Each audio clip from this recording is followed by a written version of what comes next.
Welcome, everybody. So we're going to start with the Pledge of Allegiance, please, and I will be taking care of that. So we'll get started. Pledge of Allegiance to the flag of the United States of America and to the republic for which it stands, one nation under God, indivisible, with liberty and justice for all, born and unborn. Thank you very much. You can be seated, and the agenda is going to be changed around a little bit because we're going to be eating at about 12:15. So right away, I want to just introduce Roger Ryder. He's our candidate for mayor. Yay! Thanks, Jerry. And first of all, I just want to say thank you to all of you for having not just me, but also Lauren, Tara, Francis here this morning. I want to especially say thank you. You know, I've been on the ballot a few times with a D by my name, so I appreciate you allowing me in the room to come and speak with you today. I will just say, you know, one of the things that I am most proud of in my time at the legislature was the Purple Caucus work that we did. You know, through that, I got to be friends, personal friends, with some folks you might... Can you hold Oh, with that wheel, but she's got it. okay.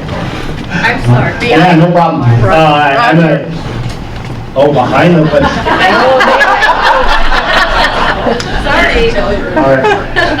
I teach college, so I'm used to being up there and moving around. In fact, I was just saying I had to, or we did allow another half a dozen students into one of my classes at Scholastica, which means I'm now in a bigger room that has a pillar, like right here, so I have to move around in order to try and make eye contact with all of my students. But, you know, through the Purple Caucus, I got to be friends with folks like Paul Gazelka and Michelle Benson and Carla Nelson and Jeremy Miller from Winona, who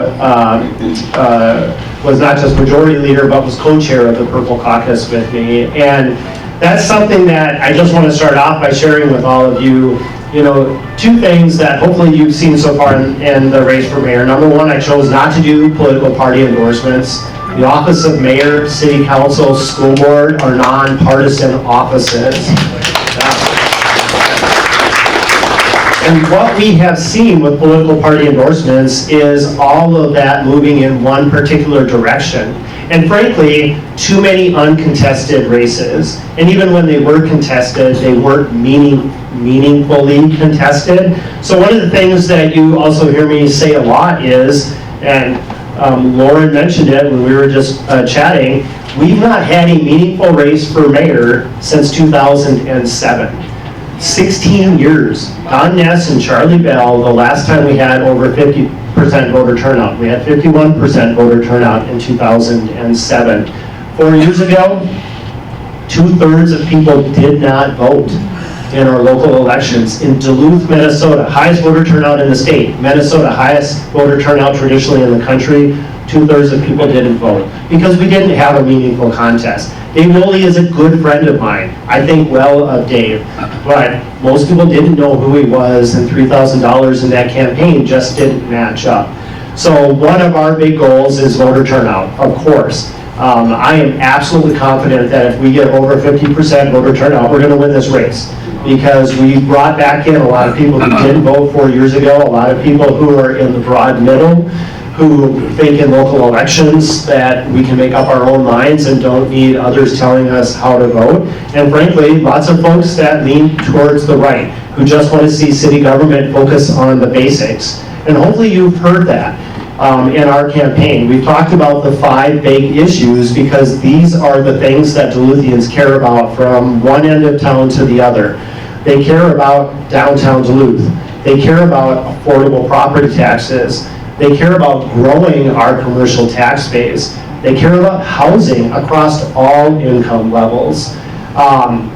These are the things that we all as Duluthians are, streets. Streets is the 5th one. I don't know how I forget streets, because usually it's all caps with lots of exclamation marks after it. And sometimes I have to, my West Duluth friends, I sometimes have to tell them that there are bad streets out east too. They don't always believe that, but there are, and we know.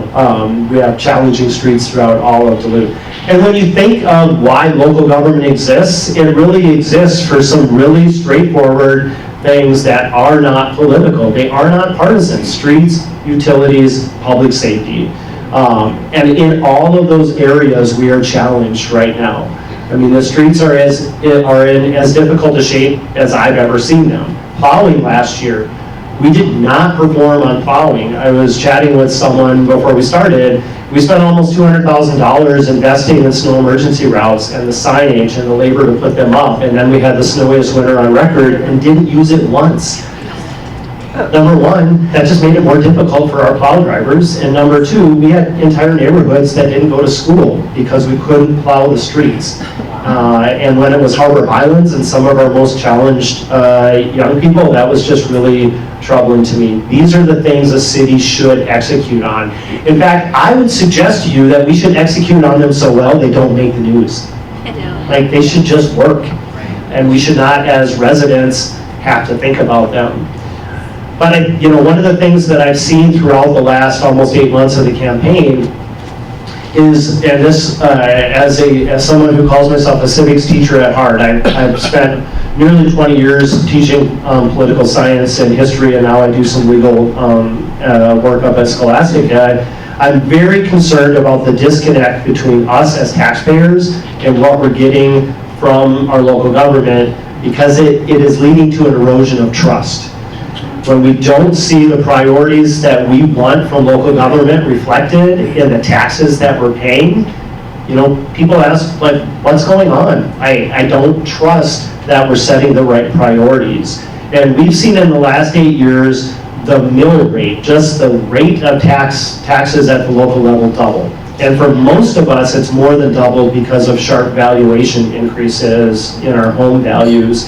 And yet we're seeing, at best, services stay stable, and frankly, in most areas, we've seen a degradation of our local city services. So, if I'm asked to serve, and that's how I view it, you won't ever hear me use the word opponent. I think we have multiple people running for office, and that's a good thing. Democracy thrives on a meaningful contest.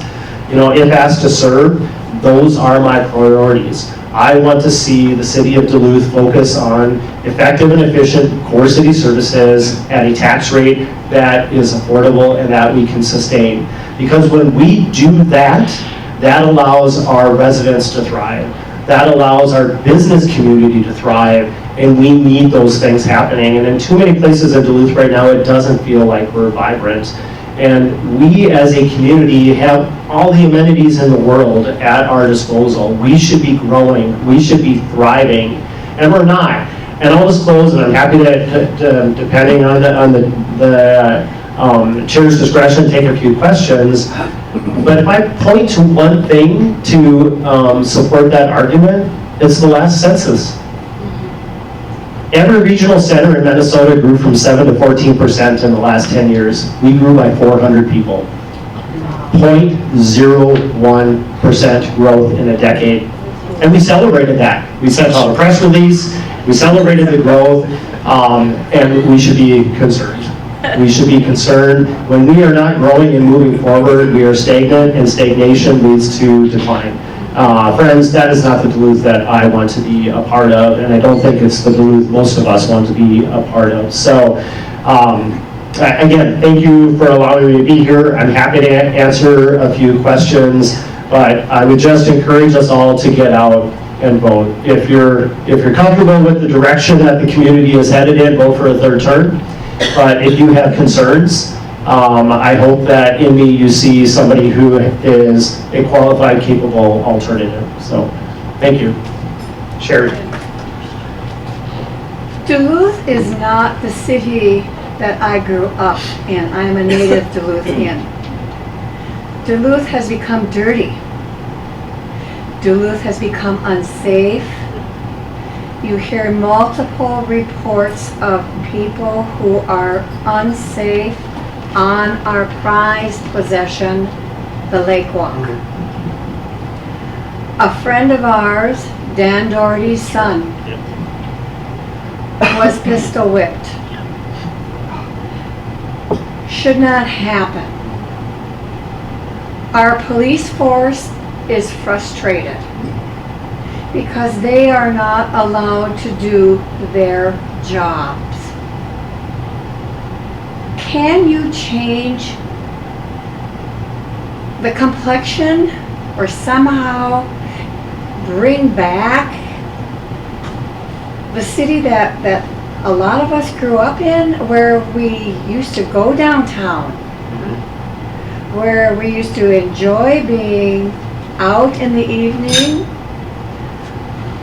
I am concerned. I'm not concerned for myself because I'm home at night after 8 o'clock. But I'm concerned for our young people who are attracted to Canal Park and what it has to offer, and the Lake Walk. And I'm concerned about what kind of a picture is this presenting for our tourists. I would like to see more authority given to our police force, and certainly more funding for the police and the fire. Do you think you could incorporate that in your budget? How much time do I have? So Sherry, you mentioned a number of things that I think are important to talk about. The health of our downtown, the morale level amongst Duluth PD. And I realized I kind of skipped over my traditional introduction where I talk a little bit about my background, and then also mention that I'm just incredibly honored and humbled to have the support of the Duluth Police Department and Duluth Fire Department in this race. And I would just note, the third big union that represents city employees, Local 66 of ASME, has not endorsed anyone. They've chosen to do a no endorsement, which means that no union which represents city employees is asking for their current boss. And I think that also is pretty telling.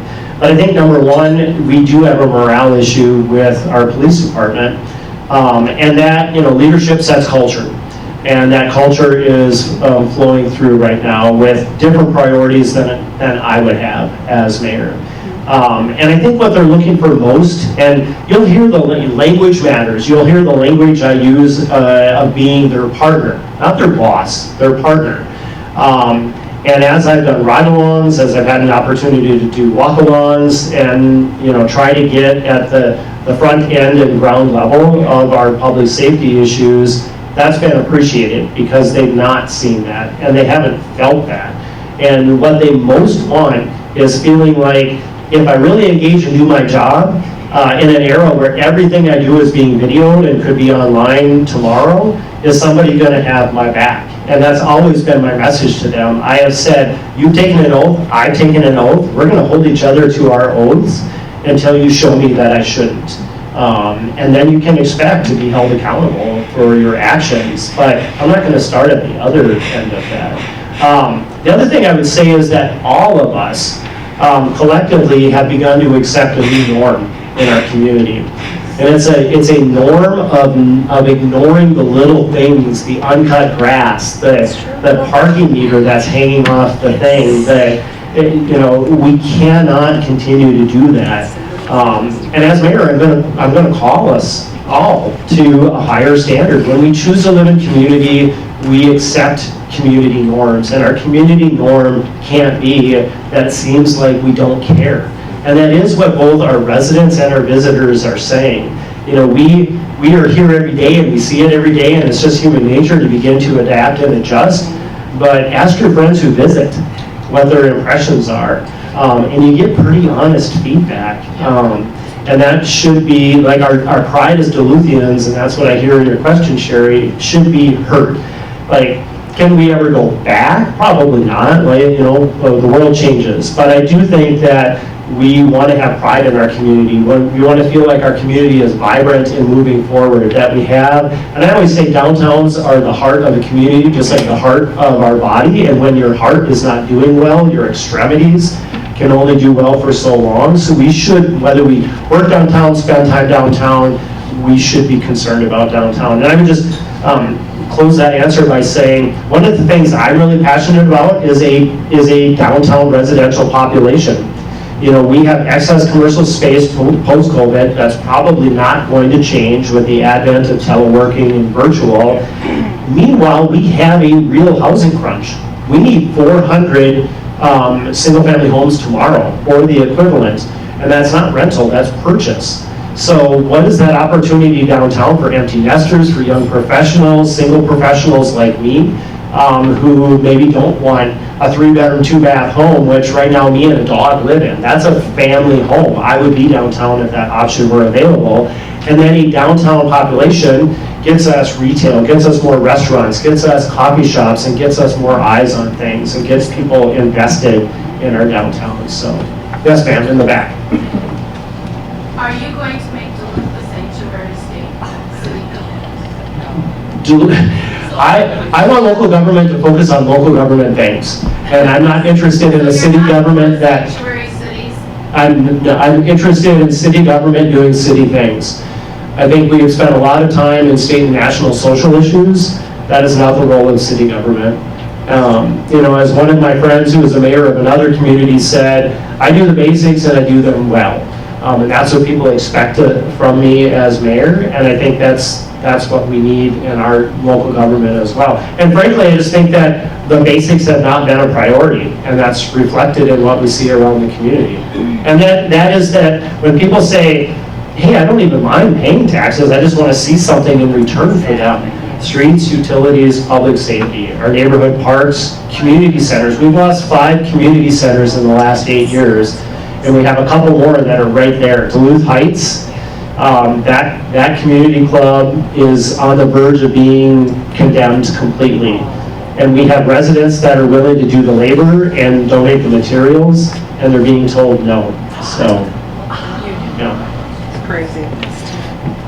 I think, and I would just say, I'm easy to find for folks who. I was just going to say, give your website. Okay, And, yeah. and if you can hang out for a couple minutes, people can go out in the hall. Perfect, yep. So rogerforduluth.com, if you're comfortable with Google, if you put in Roger Duluth, that's all you're gonna get. And it may take me a minute, but I'm answering all my own email, even as school comes back into session. I still am actively serving Navy reservists, so I have that obligation as well. And I would just say, like, it's a challenge running against somebody who's getting paid to do it and has all of the resources of City Hall at their disposal. But if you have a chance to go online, we have a ton of information out about the 5 big issues and practical, tangible steps that we can take moving forward. So again, I really appreciate the invitation. I will step out and hang out for a little bit for folks who didn't get a chance to answer questions. Thank you.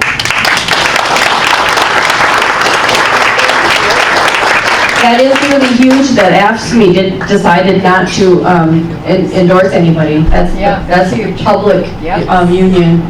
So,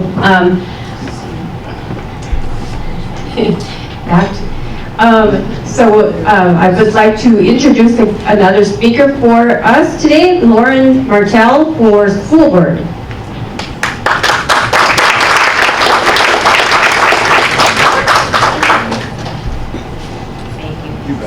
And I guess she wants to film me, so. Thank you. Well, thank you again. Thanks for the invitation. Geez, I don't know how I followed that up. I wish I could speak for an hour, and I really can't here. People accuse me of being kind of wonkish about budget issues, and I'm going to try not to do that.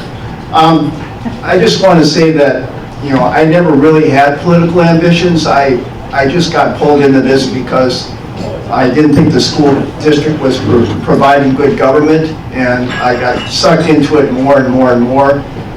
And I think that my concerns about the school district are starting to dovetail more into the larger concerns in the community.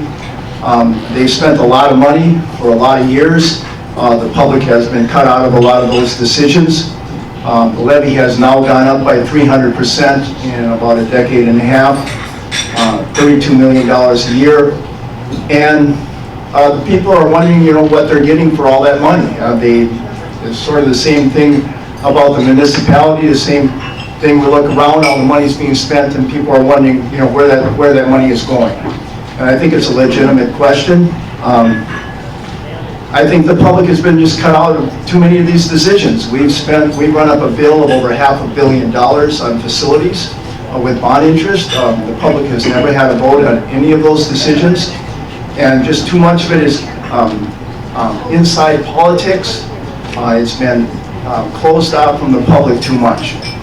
And I think Roger's right. I mean, we need more people running for office, and we need more turnout. I think we'd have a whole different government in Duluth. I've said it for years. I don't think that the current group that is running the town would have the power in their hands if we even got 50% turnout all the time. Actually, 2 years ago, it was only 22% turnout. 22% in the general election. I mean, there were 3 of us running for 3 seats, and the one who got the most votes, 13.5%. And that's not a legitimate majority.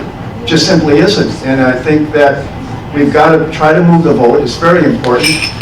And there's so many parts of this that I don't think are working the way they should be. And people really support public education. I think the people of this town are very generous. I really do. I mean, the perception out there that they try to put on people is that they're not, and they're against paying taxes. But I've heard over and over again that people would be willing to step up if they think what they're paying is actually going to move the needle on education. If it's going to really support what's going on in the classrooms, and they see so much money being spent on buildings and investments that have gone south time and time again, and they feel like they've had no say at all. My neighbors in the center of the city, and it's one of the reasons I got back in this, because my neighbors tell me they feel like they have no representation at all, and I've asked hundreds of people in the middle of the city if they know who their representative is on the school board. Not a single person has been able to name him. Not a single one.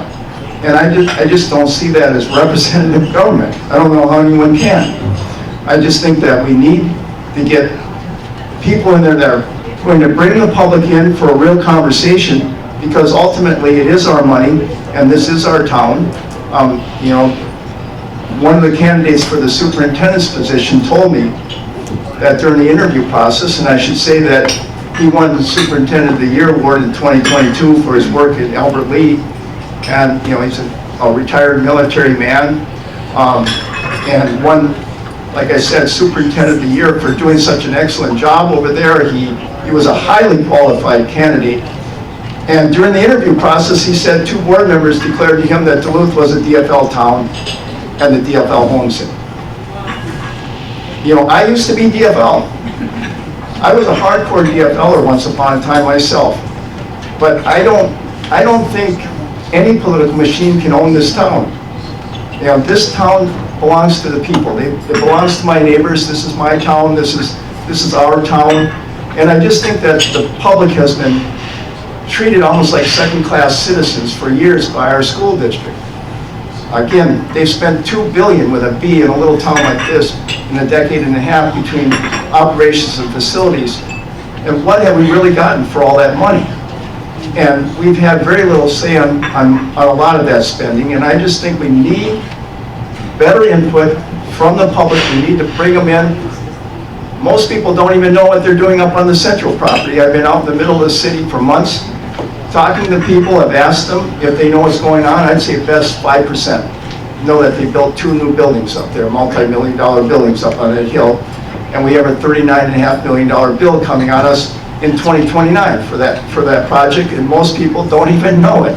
They gave us no vote on it. They literally erased the 2 clauses that had anything to do with an election out of the statute they're using. They purposely go around the public's vote, and I just don't think that's a proper way to govern. I really don't. And that's what brought me back into this thing again. I had a lot of other things I wanted to do with my time, believe me, this year. But I really felt that we needed another voice in this whole debate, and that's why I'm here. Anybody else has anything else they want to ask me? I'd be glad to answer any questions you have. Sure. Yeah. What's the process? I just want to ask what are these buildings for?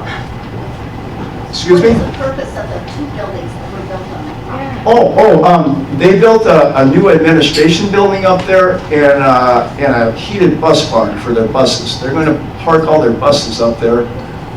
And that bus barn down in West Duluth was supposed to be replaced with the red plan, but they threw that over the side of the boat in 2010. When the budget went south the first time, it went south by $11.5 million. They threw that project over the side of the boat back then. And so now they brought it back in there, and it's costing us twice as much as it would have 10 years ago, and they put that up there. And an administration building, they kept 22 acres up there. And that's what they put up there. Again, the price, and I don't want to get too wonkish because I got a tendency to do that, but the price on that project was supposed to be $31.5 million. And they deferred it all the way out to 2029 because most of the red plan debt is paid in 28, and they knew that taxes would drop significantly in 29, so they deferred it out to 29, and it'll be $8 million of interest for deferring it out that far.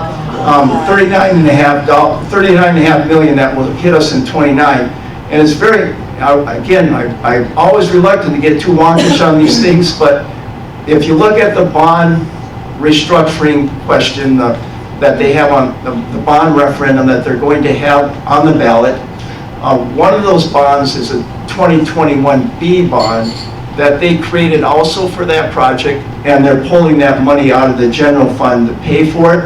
I have a data request in to find out how much that was. They didn't even tell me about it when I put in the data request for the bonding. They only sent for one that the public is responsible for, the 2021C bond, the one I just told you about. But this one, they actually set it up. All of a sudden, I feel like maybe I'm speaking too far from the microphone here.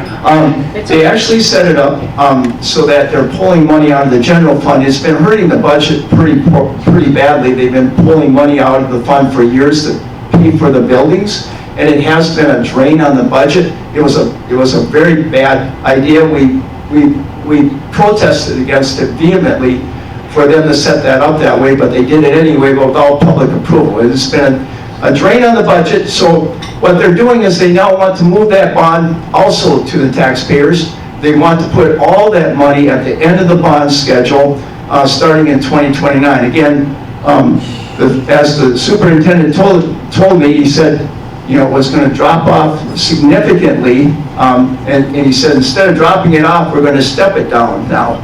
So they're going to put all that money at the end of the bond payment schedule for the red plan. And the public doesn't realize that that's what it is. It's about $22 million that they will convert from non-levy bond debt to levy bond debt and put on the taxpayers. That's what they effectively are doing there. It's the only time the public's ever had any vote on the red plan money, so I can't imagine if they really truly understand what they're voting on, that the public will do that. But the way they're painting it to the public, they almost make it sound like they're saving $2.6 million a year, and what they really are doing is moving that to the tax base and having the taxpayers pick up that money. And I don't like the way they operate that way. I truly don't. And most people don't know what's going on, and ignorance is exploitable. Knowledge is the rampart of democracy. I've always believed that. It's one of the reasons that I've been always digging in and trying to get to the facts, because it's so important for the public to actually know the facts so that they can protect themselves better against, any kind of exploitation of that kind. Yeah, sure. Shoot. Who are they? Excuse me? Who are they? Oh, when I said they, I'm just talking about the current board and the administration, the people that are running the district. For years, the public just hasn't been brought into these decisions well enough. I think, let me put it this way too. I think if we had better government from the beginning, none of this mess would exist.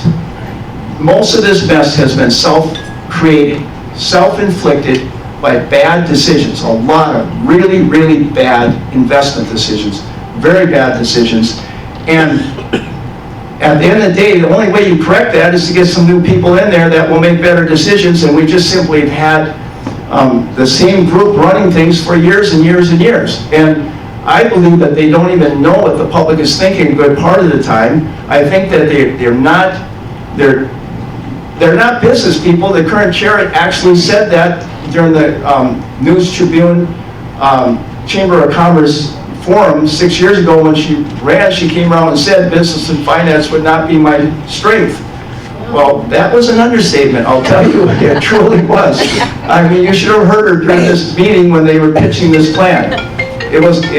She just referred to the whole thing as, she said, we're just looking for a little bit of restructured debt, and I've been doing that my whole life with my credit cards. That's literally what she said during the meeting. And to me, that's just absurd. First of all, anyone who's doing that with their credit cards shouldn't probably be handling public money. And secondly, I don't think she's been transforming non-levy bond debt to levy bond debt and moving around 22 million, you know? So I just think it's too glib, the way they look at the public's money. I could give you many examples of that.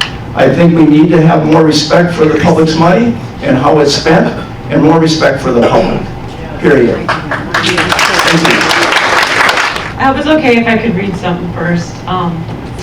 By the way, the school board thing, I don't know, there's so many opinions, but they could have sold Central to the charter school a number of years back, and they now sold it for half of what they could have, because we can't have any other competition in town, you know, which that would be a healthy thing for the public schools, my opinion. Anyways, well, there's so much going on right now in our nation, in our city, our state.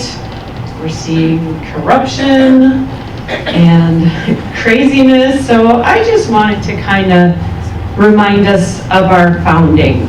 And if I could just read something real quick, and then we'll pray. The Constitutional Convention faced the same question. The question was, how can we fix America? The Constitutional Convention faced that question in 1787, unable to establish a working government, let alone a flourishing nation under the Articles of Confederation. Our founders came back to Philadelphia to try again. It was a critical time, and the founders were at a crossroads. If they chose one way, our country would have been stillborn, splintering along regional fault lines. If they chose another, it would give rise to a thriving, free, and powerful union. As the founders debated what kind of constitution would govern our new society, there were bitter divisions and bickering. The assembly almost deteriorated and broke up. But at that critical moment, Benjamin Franklin, a wise and well-respected elder statesman, stood up in their midst and spoke the now famous words, "How has it happened, sir, that we have not hitherto once thought of humbly applying to the Father of lights to illuminate our understanding? In the beginning of the contest with Great Britain, when we were sensible of danger, we had daily prayer in this room for divine protection. Our prayers, sir, were heard, and they were graciously answered. All of us who are engaged in the struggle must have observed frequent instances of a superintending providence in our favor. And have we now forgotten the powerful friend, or do we imagine we no longer need his assistance?" Franklin called on the delegates to pray, and a service of worship and prayer soon followed on July 4th, 1787. After that, the delegates went back to work, and our Constitution was soon drafted. Many saw the outcome as the work of God. James Madison, known as the father of the Constitution, due to his major role in shaping the document, credited divine intervention.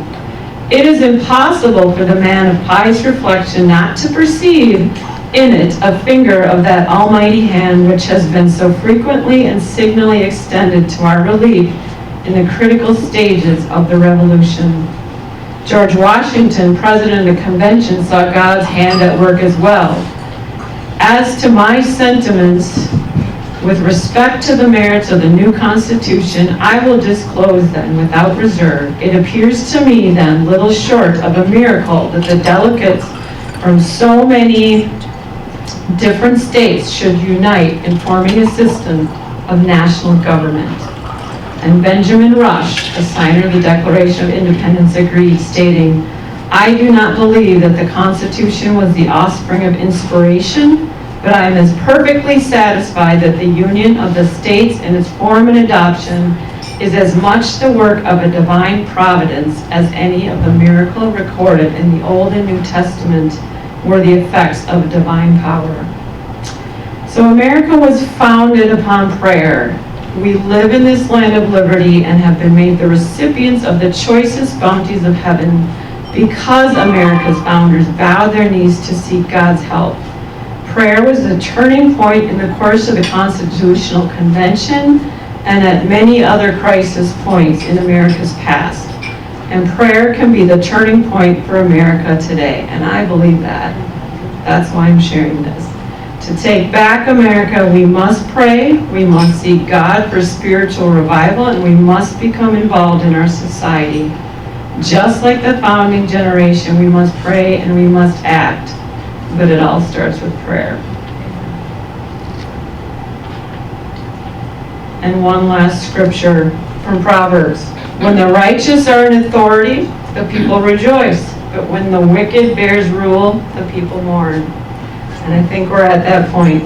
Thus, we need prayer. So, Father God, we just thank you for this time today. We thank you for those standing in the gap on our behalf in the city and the nation, in our government, praying, interceding daily. God, we need a turnaround, both in Duluth, in Minnesota, for sure, and in our nation. And we know that you are our source of hope and light and truth. And your word says that unless the Lord builds the house, the laborers labor in vain. Unless the Lord watches guard over the city, the watchman stays awake in vain. So God, we don't want to build in vain on the precepts and ideas of man, but God, we need your sovereign care and wisdom and guidance and grace to be upon us again.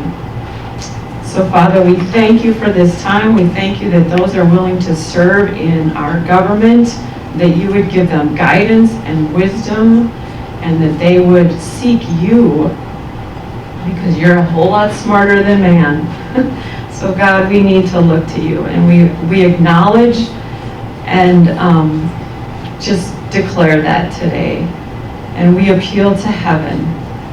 And we thank you for the food that we're about to partake of. We ask that you would bless it to our bodies, that it would nourish us, and that we would have some good fellowship now as we eat. And we bless it in Jesus' name. Amen. You're full of I will. Hello, everybody. We're going to get started again. And keep on having your dessert. I know we just got up to get our wonderful cupcakes in the back there. So now I'd like to introduce, it's Tara Swanson. Not Sarah, right? Tara Swanson, and she's running for city council.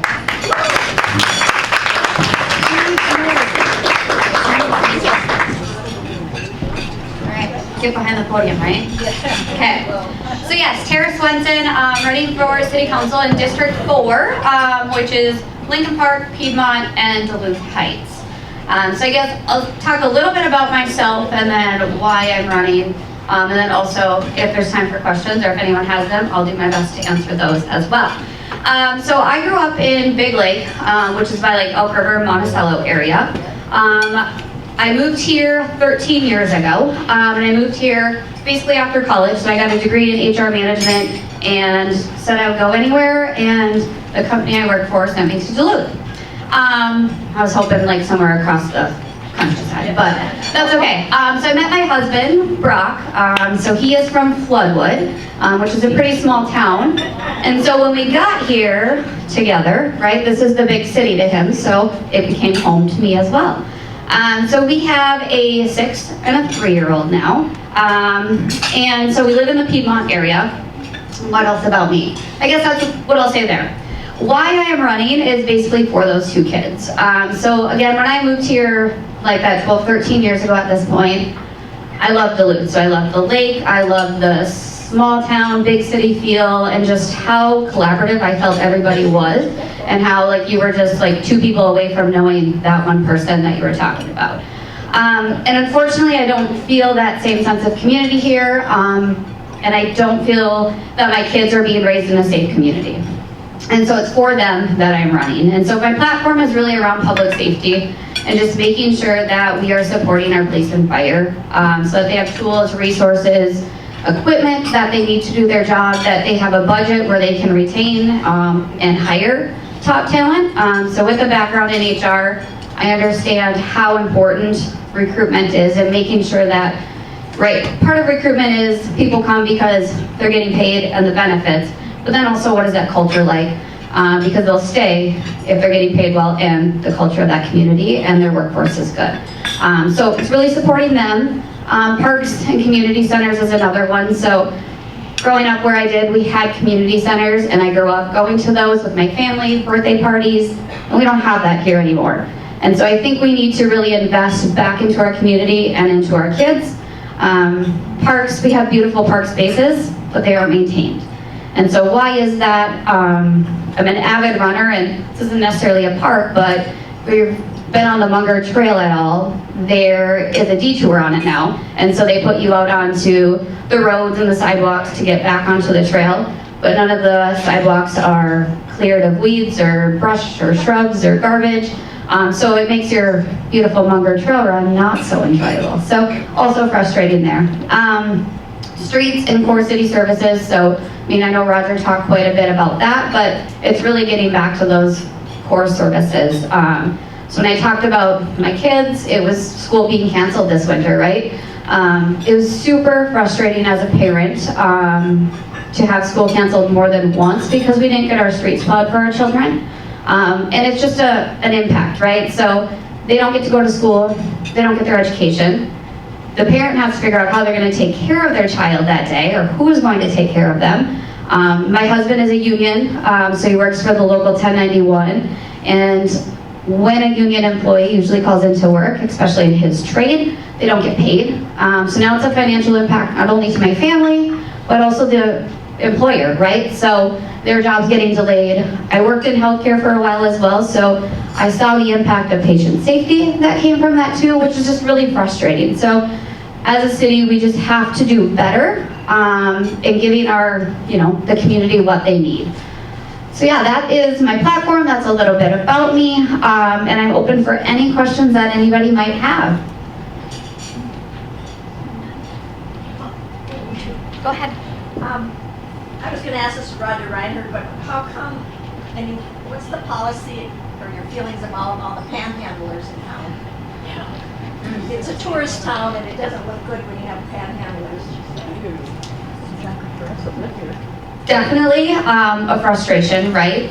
For a lot of us that have had that. There's 2 sides of it, right? So as a mom to young children, as a woman to really anybody in this room or in our community, you don't feel comfortable when they approach you. And you most likely try to avoid them or walk on the other side of the street like I do. Also, right, there's a freedom of speech in that regard too, which they do have to have the ability to ask the question, but I think it's when it comes to the harassment piece of it, that is really hard. So I do think that we have to hold them accountable to it, but we do have to support their First Amendment right as well. I was going to ask you if you heard about the school officers being pulled from the classroom. You want to speak on that a little bit? Yeah, it's a school board issue, but also a police issue, right? And so I definitely support having the police officer in the classrooms or in the schools because it creates that sense of community for them and also that safety. So when they see a police officer, they build those relationships. I think, right, that goes back to the culture and that we have to be supporting the police. And we have to make sure that our kids and one another feel comfortable approaching an officer and allowing them to do their job. They're not always there to have you get in trouble. It could be that person that they feel safe with and talking to that could get them out of a crisis.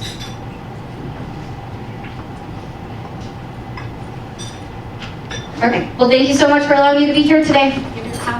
Oh, yeah, contact info.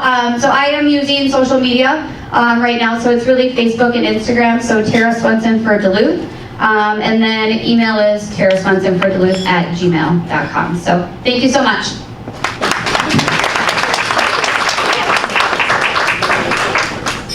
Thank you. And now I'd like to introduce Frances. It's Wittenberg, and she is an at-large candidate for school board. So she's got an uphill battle being an at-large candidate, but I'm going to let her talk about how that all happened and get to know her a little bit. Frances Wittenberg.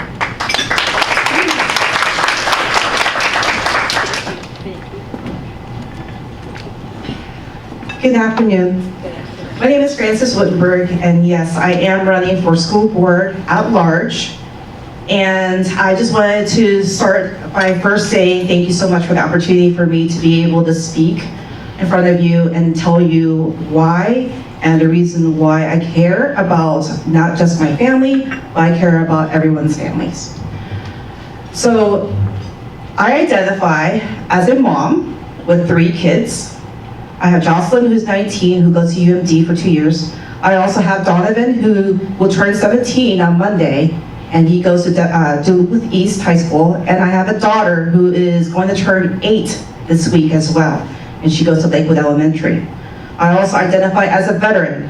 I served in the United States Air Force active duty for over 21 years. Thank you. And I say that proudly because it was not easy for me and my family when we would have to move to different states and different school districts. I also identify as a community change agent. I'm currently the City of Duluth Human Rights Commissioner, heavily involved with the Welcoming Community Advisory Committee with the North Span. I'm also heavily involved with the school district as well, with my children's school at Lakewood PTA Elementary. I'm also a football mom, so I'm heavily involved with the Touchdown Club, Duluth East football team. And I'm also empathetic to those educators out there who have to deal with the challenges, the decisions that have been made so far in the school district. I've lived here for only 3 years. So after I retired from the Air Force in Oklahoma, my family and I had to go through the big challenge that everybody went through was the COVID. And so we moved here to Duluth, and the reason why we moved here to Duluth is because it reminded me of San Francisco. And that is where I came from. I came from California. My husband is originally from Minnesota. And so we decided to make the ultimate sacrifice and move here because we knew that it would be a great opportunity for our children to have the best education. So, why I care? I care because I care about our educators. I care that we need to defend our educators while they're teaching our children.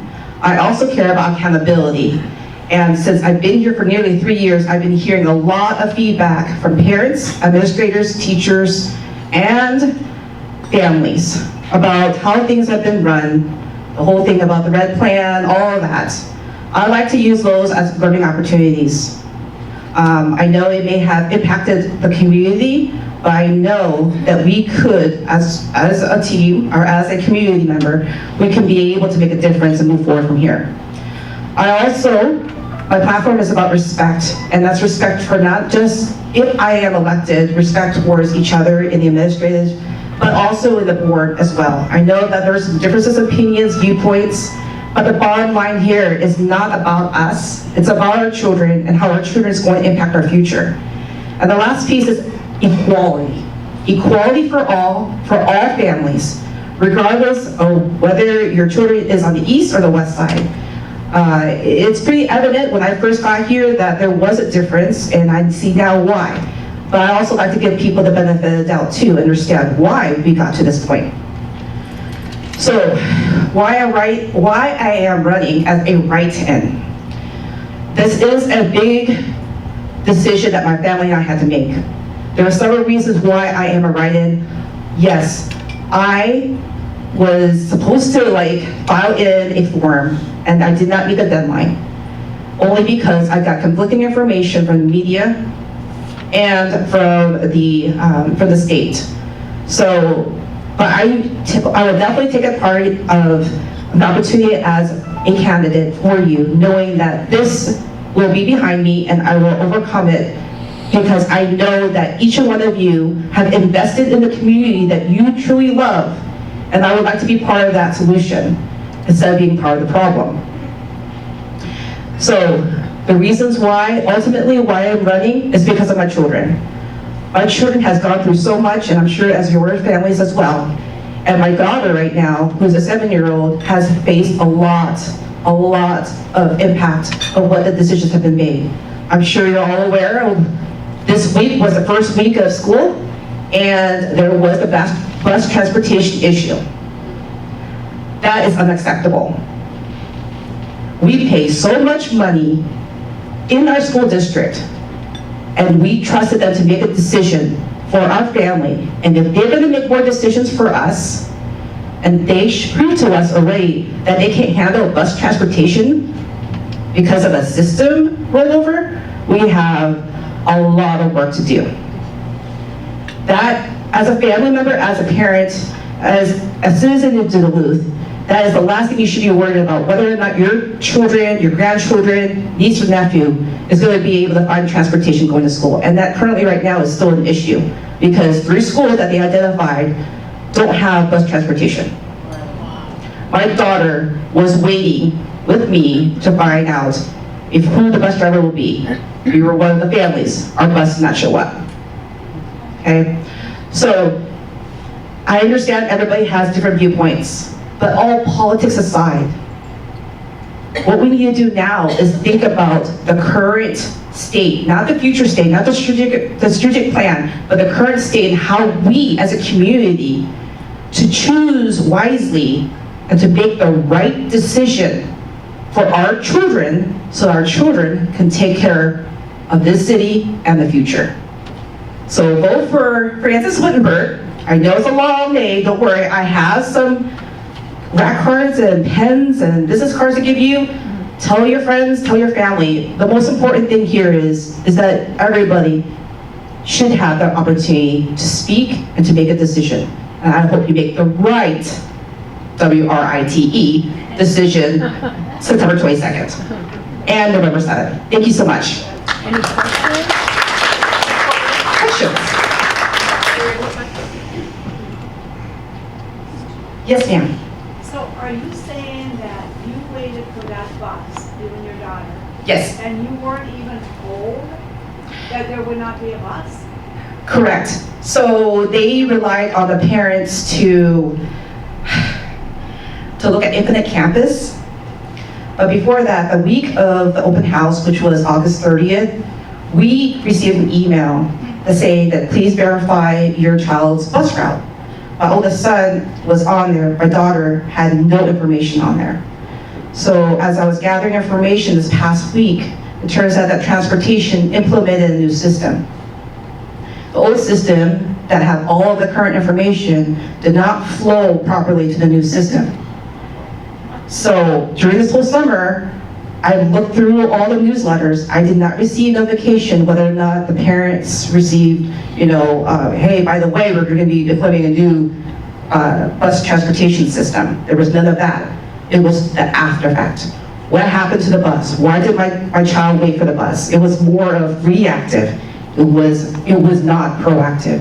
And that's why I have a problem. They choose to not include parents until after the fact, especially with policies. I can talk offline more about a policy that was established without not including parents' inputs. Because as you all know, if you're going to implement a policy, you need to include all stakeholders and hear what they have to say before implementing it. But the policy was mandated from the state. I didn't realize that being a school board member is politics. I mean, I'm running as a nonpartisan, so is everybody else, correct? So I'm learning as I go. This is all new to me. I do appreciate your patience and your time, and that's the one thing too. I value your time. And the most important thing is the school board meeting has been a waste of time. I sat on one. They could have straightened out a little bit more or less so that we can have more time with our families. I wasted 3 hours of my time. I hate to say that, but it was an opportunity for me to understand what the school board member does. I don't want to assume, I want to gather information. But I can tell you right now, this is not what I expected, and it's unacceptable. Thank you for running. Oh yeah, of course, no worries. Any questions? And you know what, if it's okay, if I don't win, that's perfectly fine, because I'll be running for District 1, and that's where I live. Yeah. So, Cool. I appreciate your time, and I hope you all the best to make the right decision. Thank you.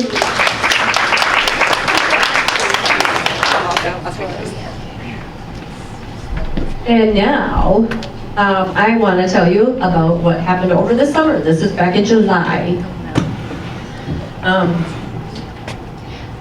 So Marilyn and I decided we wanted